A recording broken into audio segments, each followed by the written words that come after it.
Alright. Okay, here's a question.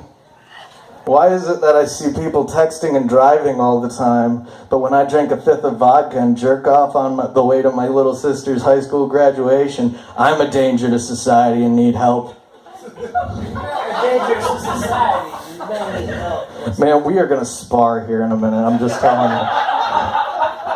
You're not a danger, it's just weird. You're not a danger. Oh, Jesus, give me strength.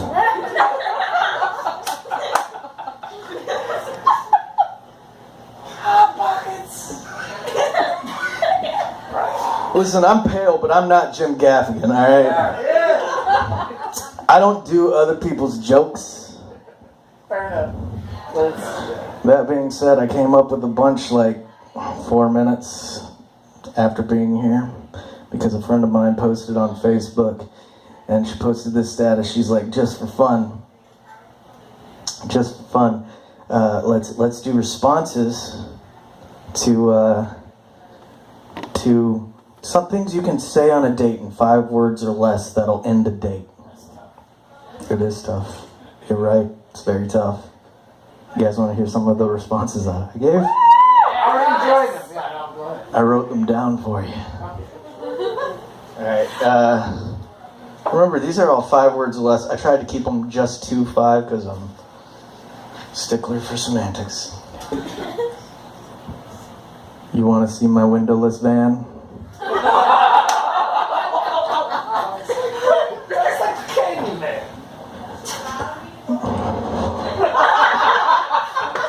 Bro. Oh. Apparently I'm ruining your next... Oh, this is making my night. Next one, you ready? Are you using both of those kidneys?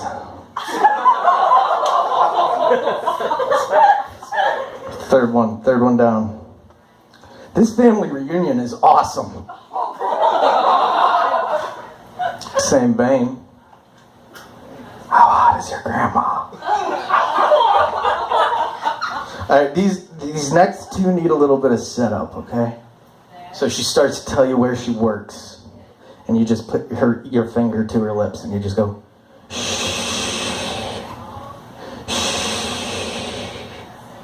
I already know.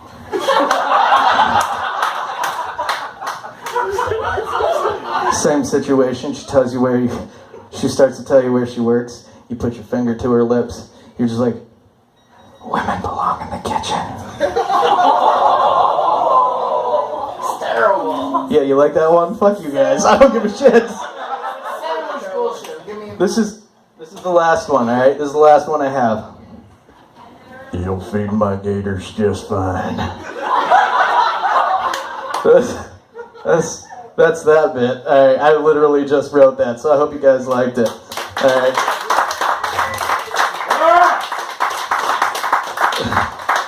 Speaking of Facebook, I was scrolling through Facebook the other day, and I saw an Amber Alert on Facebook. That's a very jarring thing to see between political election memes, right? And they're always the same, right? They're always like, they always show a picture, like the last known picture, and it's like, Tegan was last thing wearing a green shirt. Like, listen, Tegan better update her profile picture because I'm busy watching videos of cats, and I don't have time to look for a teenager wearing a green shirt. You know how many teenagers wearing green shirts there are out there? That's like trying to find someone at clown college who hasn't been a disappointment to their family.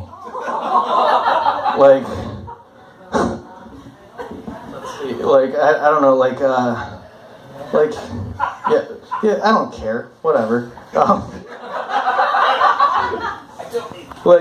I'm busy watching this video of baby sloth eat a handful of leaves, but you know what, I'm not a monster. I'll share your posts. Thank God Facebook has expanded their reaction section to posts.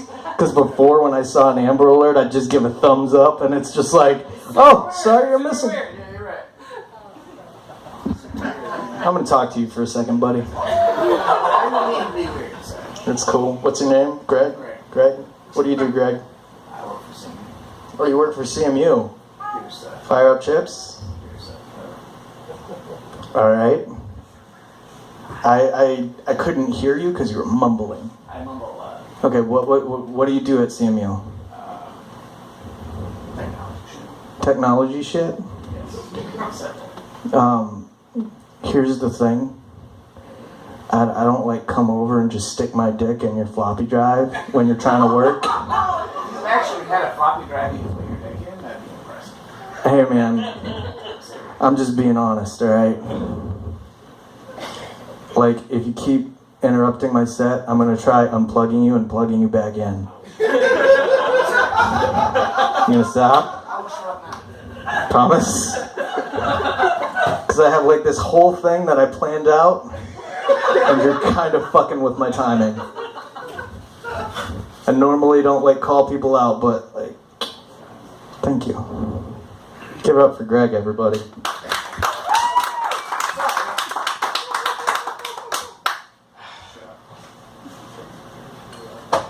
So child kidnappings, that's what we were talking about, right guys? Let's get this back on a lighter note.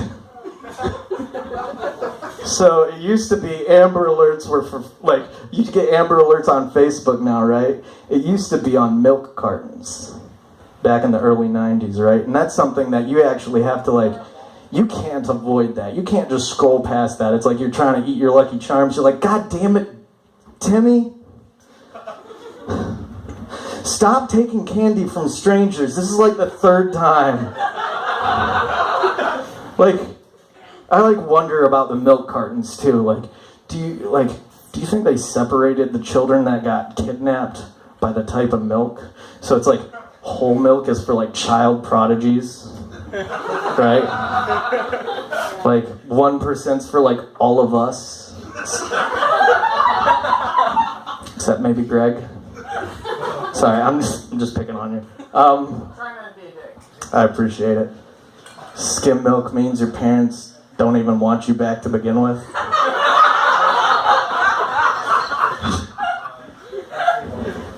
God, my whole shit's like.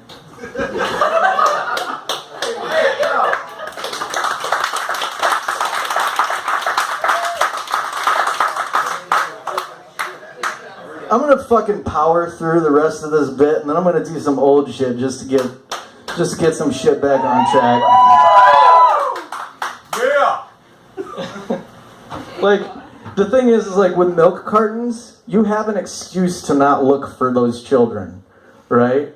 Like with Facebook, it's like, oh, I'm a monster, I scrolled past your Amber Alert. But like, if Timmy goes missing for 10 years and all you have is a milk carton and they finally find Timmy and they go to the neighbor and they're just like, dude, this lost kid has been living next to you for 10 years. Why didn't you ever report it? He could just be like, I'm lactose intolerant. I don't know. I think they should actually bring back milk cartons. They're, you don't see them anymore. They're better for the environment. They take up less space in the fridge, and people don't share the Amber Alert from my little brother, and I'm starting to forget what he looks like. So, There are more milk cartons than Amber Alerts. Greg, we talked about this. I'm sorry, you're right. I love you, buddy. Do you think there's any awkward small talk in the back of the kidnapper van?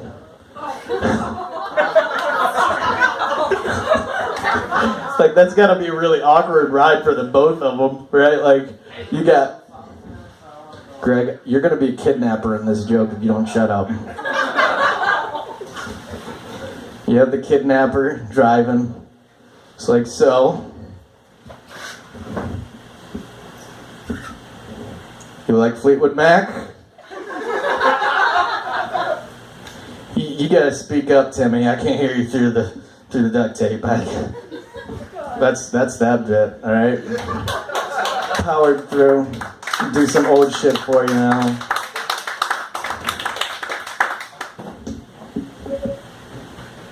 dialogue. This.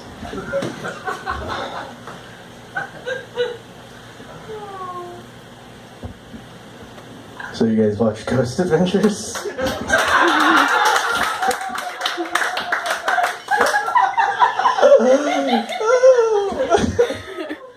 I love Ghost Adventures.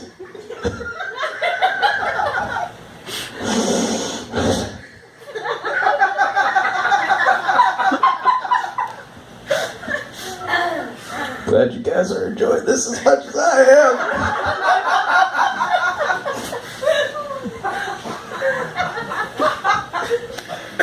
You know, when I told my mom I wanted to go into stand-up comedy when I was older, she's like, "You're gonna be facing a lot of disappointment."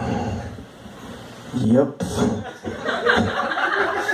So anyway, Ghost Adventure. Oh, stop! They give me shit all night. I think you crossed the line with that. Hey, Greg. I'm sorry. I don't mean to do It's probably deserved. Okay.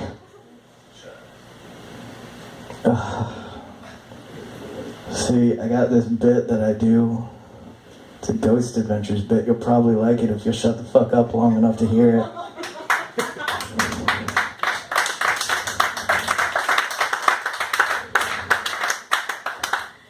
Can we come to an understanding? I'm not trying to put you on the spot. You're kind of doing that yourself. This is a milestone for me, though, because this is the first time that I've actually had to redirect my entire set. So, thank you. Okay. So, Ghost Adventures is pretty cool. You know, most ghost shows, it's always the same thing. It's always like, if there's anybody here, please make your presence known. Not the host of Ghost Adventures, man. He walks into a place, he's like, "You want to push someone, bro? Push me!" Like he's gonna pick up EVP of like some crusty old ghost being like, "Bring it, pussy. I died of tuberculosis. What do you have?" And it's always like the same story, right? It's always like, Lady Elizabeth was wandering the halls of Douchington Manor. When she... I'm sorry.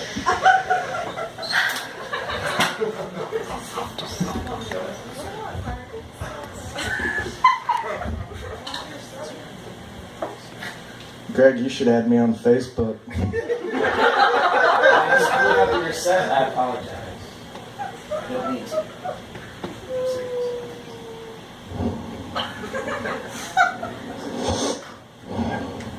Does anybody ever play Russian roulette? Turtle. You want to play with me, Greg? I don't want to. Okay. Thank you. It's kind of my point. Kind of like heckling. Anyway. Douchington Manor, that's where I was, right? Yeah. Thank you. Okay. So Lady Elizabeth wandering the hall of Douchington Manor, blah, blah, blah. She sees her lover's boat coming across the horizon when she runs down the stairs and slips on her wedding gown. She broke her neck, and they say, to this day, you can see Lady Elizabeth wandering the halls, carrying a lantern. And that's all well and good, right? That's the story. You always need a story, but they always go to crusty old places like that, right? They don't ever go to, like, new haunted places like a strip club.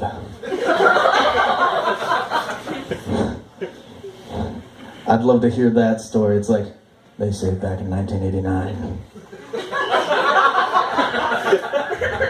Sapphire Sucks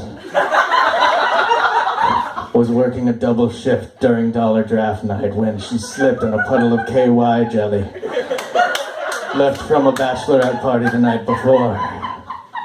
They say to this day that you can see her wandering across this stage in her favorite nipple pasties and G-string.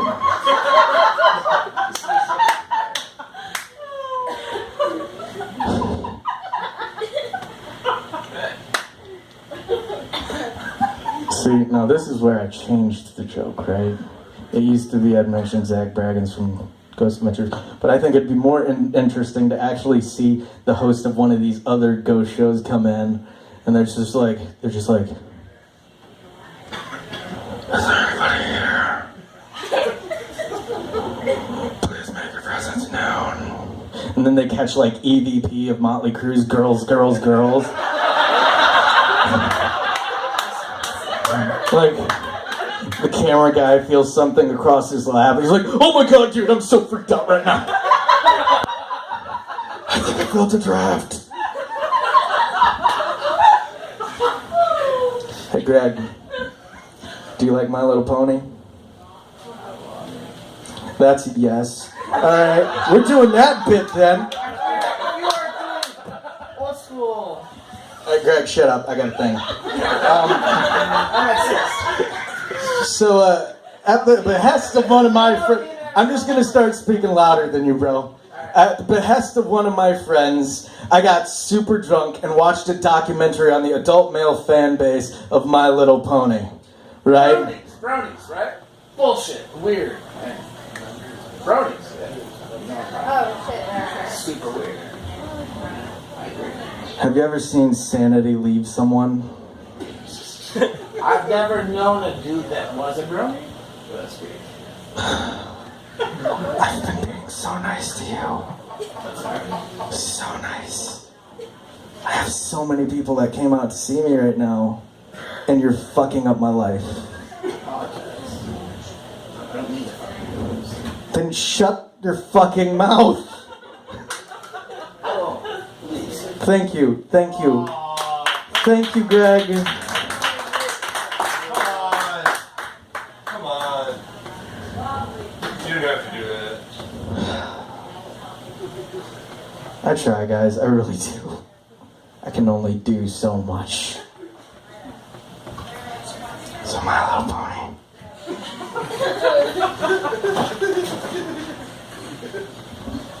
Thank you, Dustin. Finger guns to you, sir. Alright, so My Little Pony, watch the documentary. It's great. First, 5 minutes, it introduces us to this young boy, and he's from a conservative family. He's like, I'm gonna tell my dad today. I don't know what he's gonna think. I'm really scared. So he goes to his dad, and he's like, Dad, I just want to tell you something. His dad's like, spit it out, son. What's wrong? It's like, I'm a brony. His dad just deadpan, just looks at him and shakes his head. He's like, son, thank God. For the longest time, we just thought you were gay. Then introduces us to this guy. He's the type of guy, he wears a fedora with long hair, and it just shows him leaning against the fence of the pasture, and he's watching these horses run by, and he's like, they're so beautiful. I want to be just like them. Free. Beautiful.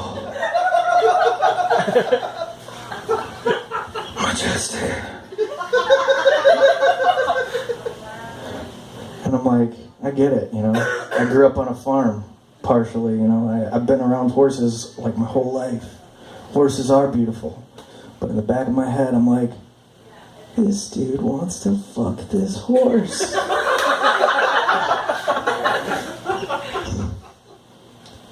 And I get it, when I think about it, I get it. It's like when you think about the show for socially awkward people, it's like, alright, this is a show about friendship.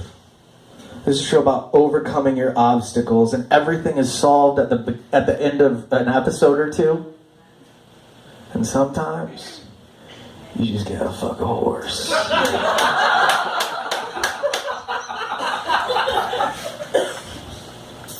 Man, those last 2 bits took way longer to get through.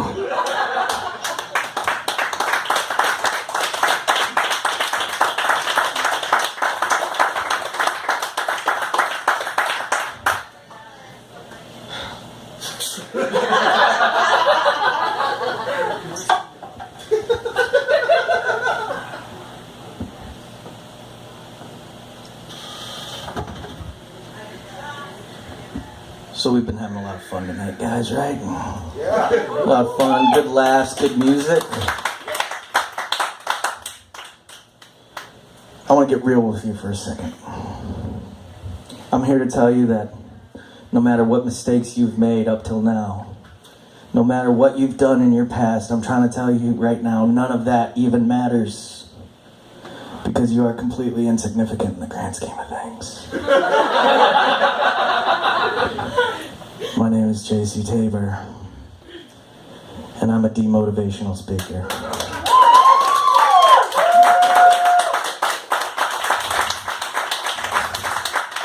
Now, when I was a child, I was bullied a lot. I was a weird kid. I got picked on. I got beat up. And I remember when I was in elementary school, I had an adversary. I had an arch nemesis. Anybody who ever have anything like that? Yeah? My arch nemesis in elementary school was a bully named Ryan. Okay? Now, Ryan, he used to push me down every day. He used to beat me up. He'd spit on me. He'd call me names. And it hurt. And one day I had enough and I snapped. I got in his face. I'm like, man, you can't keep treating me like this anymore. Did nothing. Ryan kept beating me up. I snap every once in a while. I'm like, you can't do this to me, bro. Because I was in the 90s.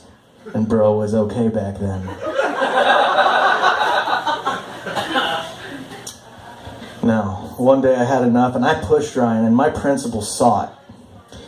And he says, this has gone on long enough. You guys are at each other's throats all the time, 24/7. You have been your whole life. This is going to change.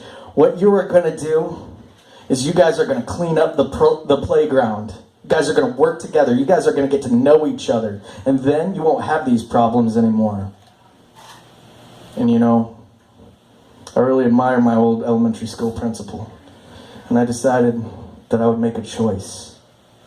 I could either hold that grudge and keep that war going between my bully Ryan and suffer for it. Or I could befriend him. Now, I've seen Ryan since then, and I can tell you something. If I hadn't made that choice that day to gain Ryan's trust, it would have made it so much harder years later as an adult to frame him for murder. You guys have been fucking awesome. Thanks. That's